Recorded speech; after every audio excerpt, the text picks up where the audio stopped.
मराठी साहित्यातील गुलाबाची फुले या मराठी काव्यसंग्रहातील एक सुंदरशी रामनाथ जवरे लिखित एक सुंदरशी कविता आपल्यासाठी मी खास घेऊन येत आहे। चला तर मग ऐकूया। कवितेचं नाव आहे लपंडाव। कवितेचं नाव आहे लपंडाव। मी लपाव तू पाव, मी लपाव तू पाव, तू लपाव मी पाव, तू झुराव मी मराव, मी हराव तू जिंकाव, तू हसाव मी रडाव, हा लपंडाव दोघांनी खेळाव, हा लपंडाव दोघांनी खेळाव।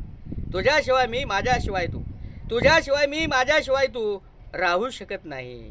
कधी तू सावली, कधी तू सावली मी ऊन बनाव, कधी मी सावली तू ऊन बनाव, कधी तू माझी कधी मी तुझी, कधी तू माझी कधी मी तुझी काळजी करावी, कधी मी तुझी कधी तू माझी काळजी करावी, काळजी करावी। या ठिकाणी लपंडाव ही मराठीतील अप्रतिम कविता, सुंदर कविता संपलेली आहे। पुन्हा भेटूया एक मराठीतील सुंदर नवीन कविता घेऊन। तोपर्यंत थांबूया।